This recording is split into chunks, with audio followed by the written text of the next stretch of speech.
संभल वाला मामला है, अब अजमेर शरीफ का भी मामला सामने आ रहा है, क्या कहेंगे? मैं इस संभल के ताल्लुक से आप लोगों को बताना चाह रहा हूँ कि जो पिटिशनर है नंबर 1, उसमें एक आदमी वो है जो उनका बेटा यूपी गवर्नमेंट का स्टैंडिंग काउंसिल है, और उसमें जो पार्टी बनाई गई है यूपी गवर्नमेंट को बनाया गया। तो अगर कोई गवर्नमेंट का स्टैंडिंग काउंसिल खुद अपने ही गवर्नमेंट के खिलाफ केस डालता है तो वो LR रूल्स के खिलाफ है।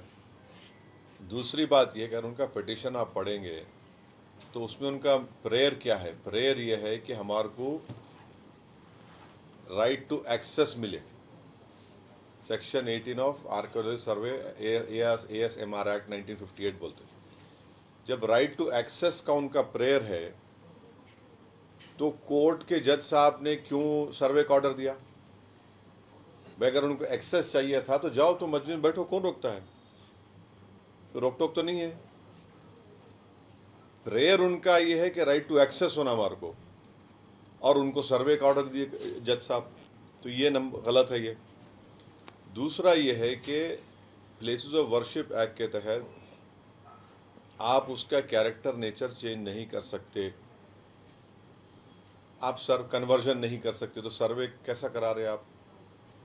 और फिर आप देख लिए कि अगर वो लोग कोर्ट को नहीं जाते तो आज वो 5 लोगों की मौत नहीं होती, बेकसूर नौजवानों की मौत होगी वहाँ पर। एक ये है। और फिर सुप्रीम कोर्ट ने जो ये कह दिया कि उस रिपोर्ट को सील बंद कवर में रखना, और जब तक मैनेजिंग कमेटी हाई कोर्ट नहीं जाती उस वक्त तक वो लोकल कोर्ट उसको सुनवाई नहीं करना। और जो oral observation chief justice of India के हैं, जो वो ASG को बोल रहे थे कि गवर्नमेंट न्यूट्रल रहना चाहिए, कोई गड़बड़ नहीं होनी चाहिए, ये उन्होंने कहा। अब आपका दूसरा सवाल जो गरीब नवाज सुल्तान हिंद के बारे में है, एक बात बताइए, 800 साल से वो दरगाह है। अलाउद्दीन खिलजी की जब हुकूमत थी तो उस ज़माने में 13th सेंचुरी 12th सेंचुरी में दरगाह शरीफ है। 12th सेंचुरी में गरीब नवाज का विसाल हो गया। 13th सेंचुरी में अमीर खुसरो, आप लोग जानते हैं अमीर खुसरो रहमतुल्लाह, उन्होंने किताब लिखे थे खजाइन फतुहा, उसमें उन्होंने दरगाह का जिक्र किया।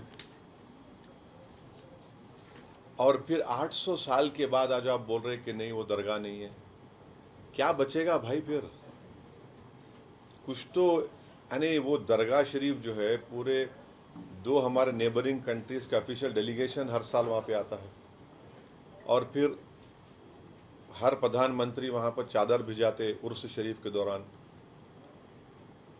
ये कहाँ कहाँ रोकेगा, कहाँ ये?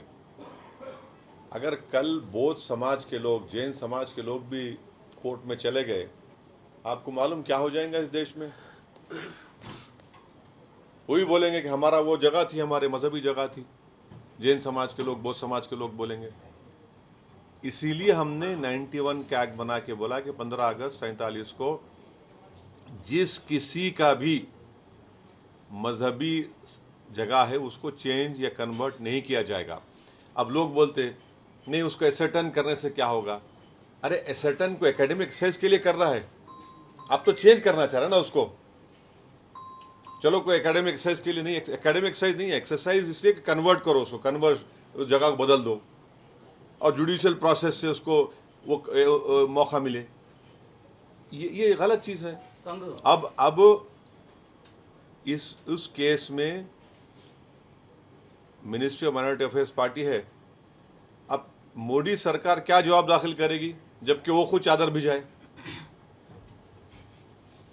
नरेंद्र मोदी एक मरतबा ने 10 साल में 10 मरतबा चादर भिजाए हैं, फोटोज भी आप देख लो।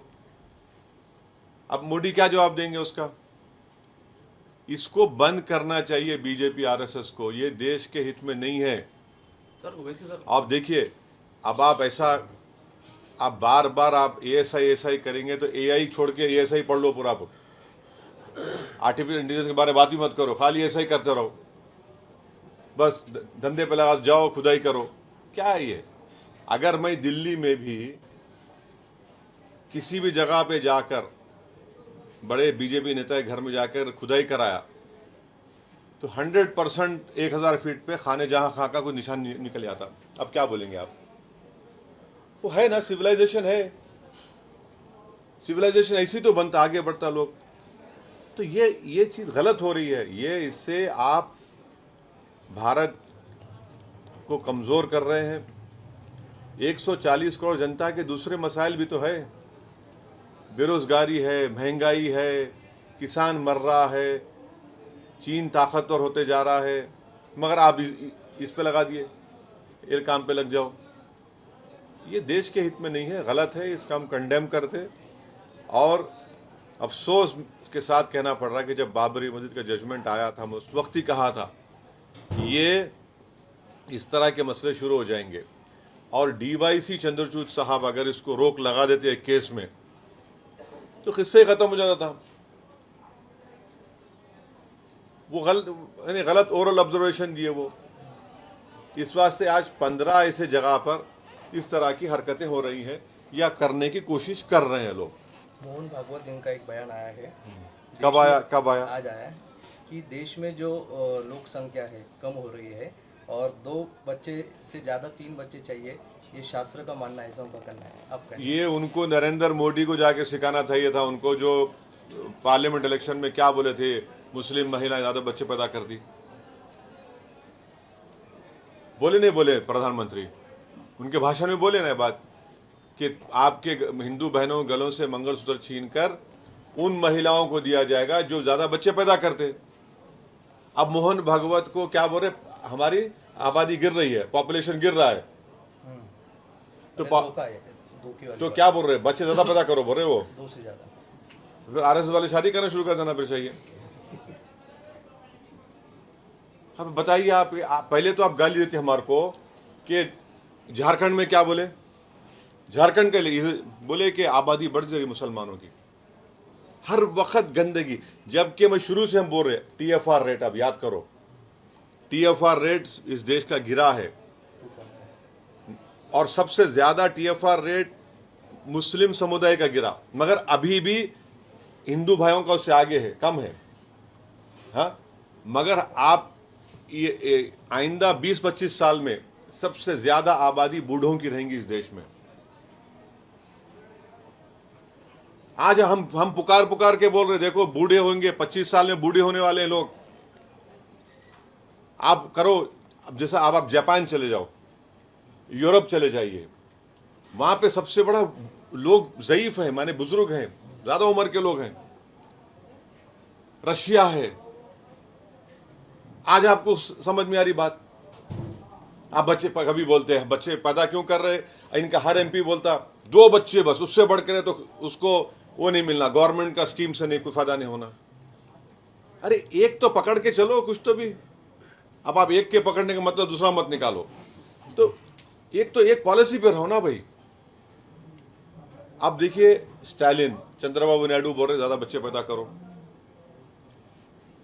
या एक कानून है तेलंगाना में, आंध्रा में, कि जो भी कॉरपोरेटर का इलेक्शन लड़ेंगे नगर पंचायत का, उसमें 2 बच्चे से ज्यादा नहीं लड़ सकते। अभी बिल लाने वाले हैं, उसको खत्म करने वाले हैं, बिल लाने वाले हैं, खत्म तेलंगाना में आने वाला है। आंध्रा में नायडू बोल दिए कि ज्यादा बच्चे पैदा करो, स्टालिन बोल ज्यादा बच्चे पैदा करो। ये लोगों को समझ में आता ही नहीं ना, खाली एक ही दिखता उनको, बस मुसलमान मुसलमान, वो सा करो, वही कर रहे।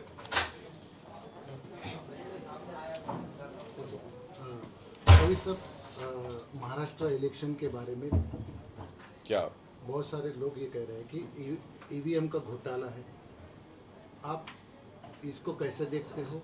और ये वाकई में, जैसा औरंगाबाद में आप भी देखे हो, आप घूमे हो, यहाँ पर पैसा ज़्यादा चला है, क्या आपको लगता है क्या रीज़न है जो इतना लैंड इसके ऊपर जीत के आई है बीजेपी? रिजल्ट आया नहीं, एक तो ये कि एक वीडियो आप तमाम ने देखा कि पोलिंग के दिन एक बीजेपी के नेता के तरफ में कम से कम 100-150 महिलाएं खड़ी हुई हैं और अपने हाथों से पैसे बांट रहे हैं।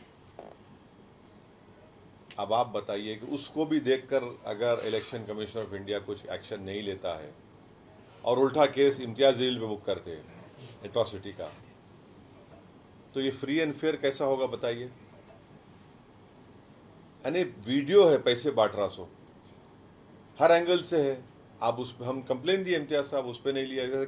एक शादी खाने में बैठकर पैसे बांट रहे थे। तीसरी बात ये कि इलेक्शन कमिश्नर्स का और कमिश्नर का जो अपॉइंटमेंट है वो गलत है। कैसे? सुप्रीम कोर्ट ने जजमेंट दिया था कि प्रधानमंत्री, leader of opposition, chief justice of India, ये लोग मिलकर बनाना। सुप्रीम कोर्ट जजमेंट के बाद मोदी ने तो सीजीआई को निकाल दिया, अपने लॉ मिनिस्टर को ला लिया उसमें। वो तो अपने लोगों को बनाएंगे क्योंकि वोट ज्यादा उनके पास आ गया। वो गलत है, उसको चेंज करना चाहिए, सुप्रीम कोर्ट ने कहा था। चौथा ये है कि वीवीपैट का 100% काउंटिंग होनी चाहिए। अभी आप सिर्फ 5% करते, 100% करो ना काउंटिंग, कौन रोक रहा आपको? बैलेट पेपर पे और देखिए, छठी बात यह है कि अगर कोई चुनाव में कोई बोलेगा धर्म युद्ध, कोई बोलेगा वोट जिहाद, उस पर भी कार्रवाई नहीं होती है। कोई बोलेगा फतवा या भगवा। अब जो फतवा दिए उनको तो आप लोग भूल गए, उनके पास जा रहे ही नहीं आप, उनके पास जा रहे ही नहीं आप लोग। तो ये तो ठीक नहीं है ना। तो इलेक्शन फ्री एंड फेयर होनी चाहिए।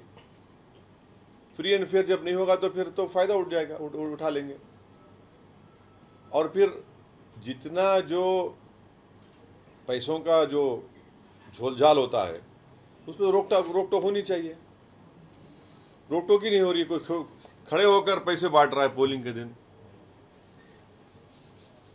आपको बोलना है फ्री और फेयर इलेक्शन नहीं हुए ना? नहीं, फ्री एंड फेयर के लिए जरूरी है कि अगर वो शख्स पैसे बांट रहा है तो उसके खिलाफ केस बुक हुआ। केस भी बुक नहीं हुआ उसके खिलाफ, उसके आप ना इंक्वायरी ऑर्डर करते ना आरओ बोलता है कुछ। भाई आरओ क्या कर रहा है? औरंगाबाद सेंट्रल का आरओ, ईस्ट का, उसको तो दिखना चाहिए ना कि भाई हो रहा है। तो उसका तो काम है आरओ का।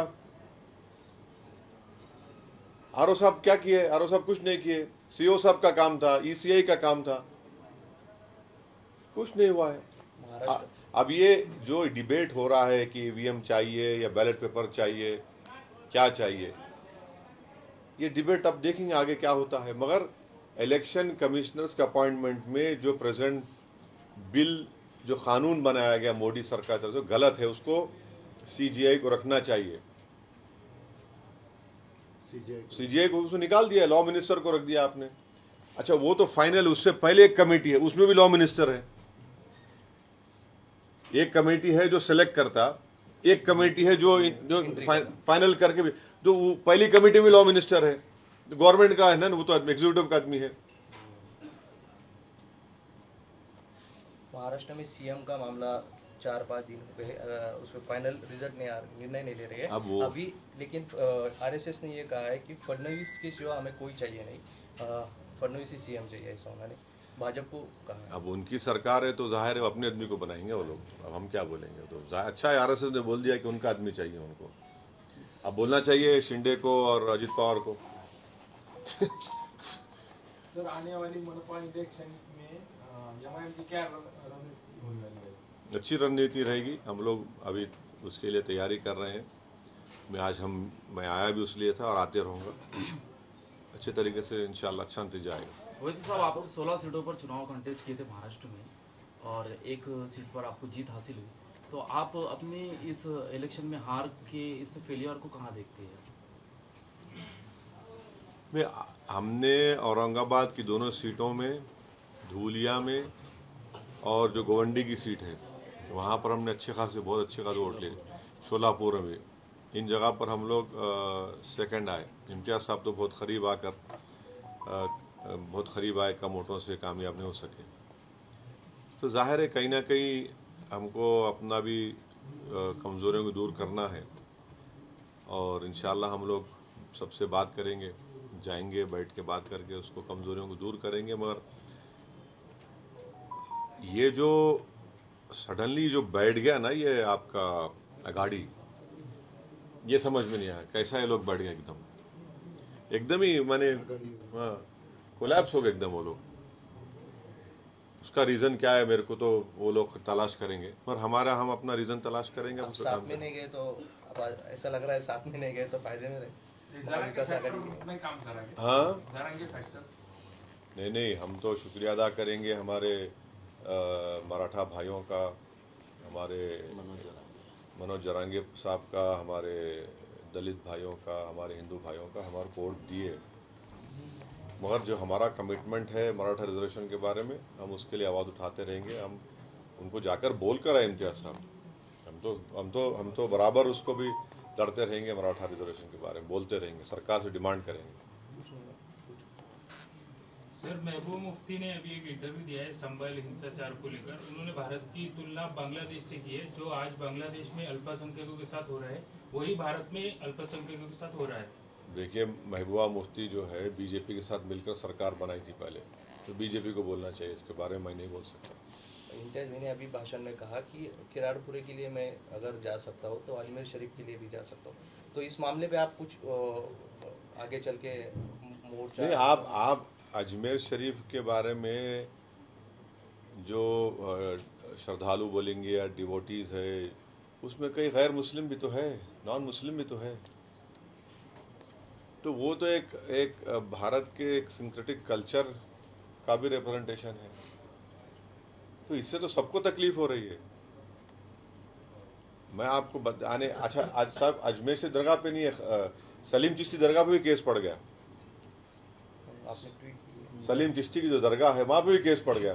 अब आप बताइए, यानी कितना पुरानी दरगाह वो माने वो तो 400 साल पुरानी दरगाह है, वहां पे केस डाल दिए।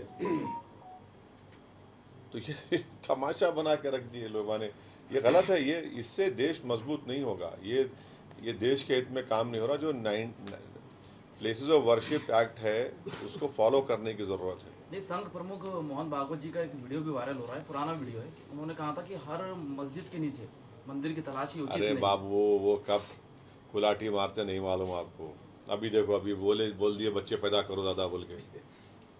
कल तक तो उन्हीं के लोग बोल रहे थे मुसलमान ज़्यादा पैदा कर रहे, डेमोग्राफिक चेंज हो जाएगी। ये लोग आप झारखंड का वीडियो देखे बीजेपी का, उनका वीडियो देखे आप झारखंड में जिसका इलेक्शन कमीशन रोक लगाया, देखिए आप, देखना चाहिए आपको।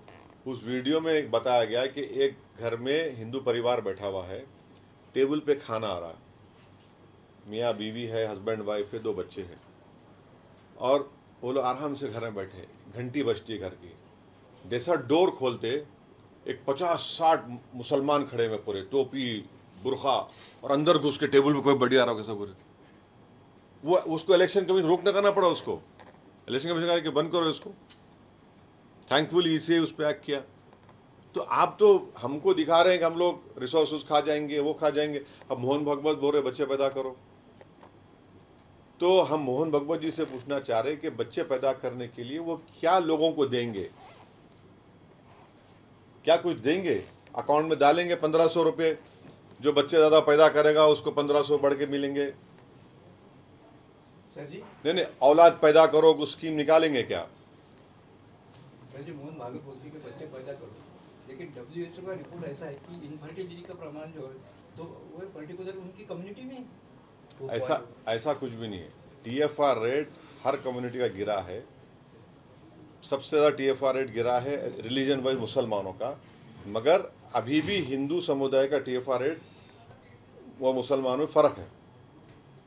अब मगर ये जो स्टेटमेंट आज बोल रहे हैं कि आप जो बोल रहे हैं अगर वो सच है और आप सच ही बोलेंगे कि बच्चे पैदा करो, तो मोहन भागवत जी को बोलना चाहिए कि जैसा यहाँ पर लाडली बहना का स्कीम में कितना 1500 रुपये दे रहे ना, तो आप एक स्कीम निकाल लो कि जो इतने बच्चे पैदा करेंगे उसके अकाउंट में हम लोग 2000 डालेंगे, कितना डालेंगे, क्या डालेंगे वो डिसाइड कर लो। अब क्या बोलिए। नहीं, आप पढ़ के सुनाओ भाई। आप देख लीजिए। नहीं, आप बोलना भाई। मोहन भागवत ने कि दो से ज्यादा बच्चों की पैरवी बोले जिस समाज का प्रजनन दर 2.1 से कम है वो विलुप्त हो गए, मतलब खत्म हो जाए। फिर हमको क्यों बच्चे पड़े हुए आप? माशाल्लाह से मेरे को 6 बच्चे हैं, मैं पहले ही बोल दे रहा हूँ, फिर वो आप लोग बोलेंगे, वो पीछे से बोलेंगे वो इसी ने ऐसा बोला। और उसके 6 बच्चे हैं, नरेंद्र मोदी के भी 6 भाइयाँ हैं, अमित शाह के भी माशाल्लाह अच्छे हैं। अब नहीं, मोहन भागवत तो जब उन्होंने अपने आदमी को बना रहे सीएम यहाँ पर, तो उनको बोलना चाहिए उनके आदमी को, भाई तू स्कीम निकाल ले अभी बच्चे पैदा करने की, क्या है स्कीम बता दो।